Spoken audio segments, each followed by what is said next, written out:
Oh, and before I start, timing hasn't started. I am a Romanian unicorn gymnast. So remember.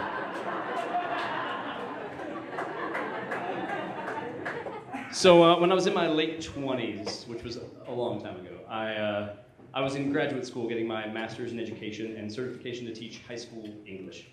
And as part of that, I had to do a semester of student teaching. How many people have done student teaching? A whole bunch of people.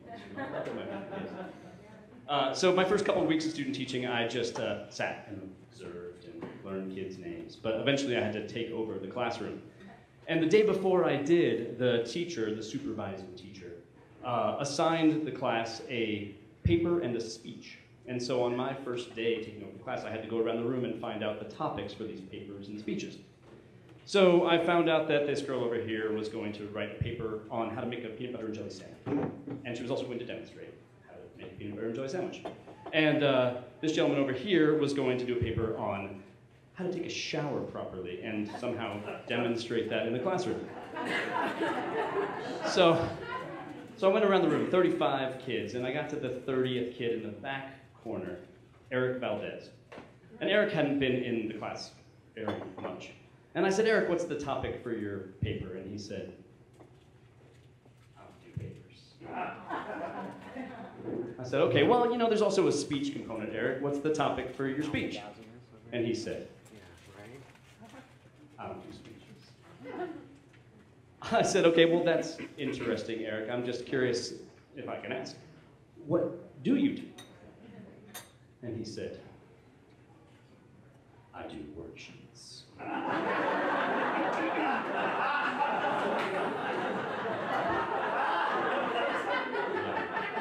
And at this point, I think a lot of teachers would just be going, God, you know, this kid just does the bare minimum to get by. And me, I was going, wow, this kid just does the bare minimum to get by. He has seen through this bullshit of worksheets, and he could just do those and not get thrown out of class, right? See, I had been a straight A student growing up. I was the salutatorian, so not quite the valedictorian, but you know, a step below. But I always admired these kids who were like, I felt like a little bit smarter than me and a little more confident than me and who just didn't want to play the game. So I liked Eryc. So I went past Eryc and I went on to the rest of the kids. And I found out later from the assistant principal that Eryc hardly ever went to class. But he started showing up to my class every single day. And he sat in the front row. And he asked questions. And he engaged in discussion in the classroom. But when it came to doing homework, forget it. He was not going to do it. Anything that happened outside the classroom, he'd take a big fat zero. He did not care. So one day I said, hey, Eryc, man, you know, you're 18 years old. You're in a sophomore English class with 15 and 16-year-olds. Don't you want to just do some work so you can get out of here? And he said, no, man, I like school.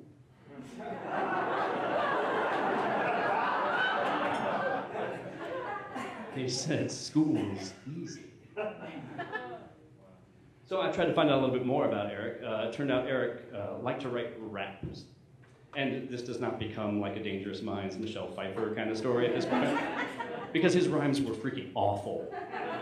Terrible, terrible. But the other thing that Eryc did was he had a job at night. So Eryc would come to school during the day and somehow pass the time. And he would go home, have a meal with his mom, and then he would go to his job at night, where he was a security guard at a Dillard's department store. And this was where all of his energy and focus actually went. And one day Eryc came to me and he said, hey, Mr. Eyl, can I ask you for some advice? Sure, everybody loves that, right? He said, you know, I'm going to work as a night security guard, and you know, the Dillard stores are changing their security systems all around the country, and they've asked me if I want to help. They're going to fly me out to the corporate headquarters and train me, and then I get to fly around to all the stores and install the systems and train employees on how to use them. I said, wow, Eryc, this is freaking fantastic. What a great opportunity for you. I loved the fact that Dillard's had seen that he was smart and engaged also. He said, yeah, man, you know, the only thing is, you know, I can't really do that and go to school. That's kind of a full-time job. What do you think I should do? I said, well, you should do it. I said, you are wasting your time and other people's time in school right now. It's clearly not important to you. Get out of your mom's freaking basement, go out into the world and do something, and maybe you'll figure out what's important to you. And you can always go back and get your GED or whatever, but now's the time to figure out what's important.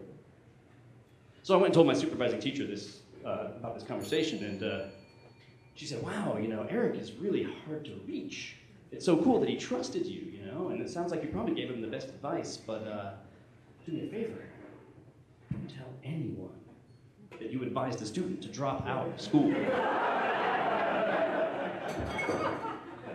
And this was honestly the last straw between me and traditional public education.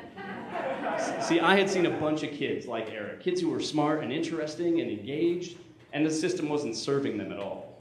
It was serving the straight A kids like me just fine, but it wasn't serving Eryc and didn't seem to care. So I went on and finished my student teaching. Eryc dropped out. I went on and finished my master's in education, and then I dropped out of education as well. And many years later, I now teach adults how to integrate their work with a meaningful, fun, and fulfilling life.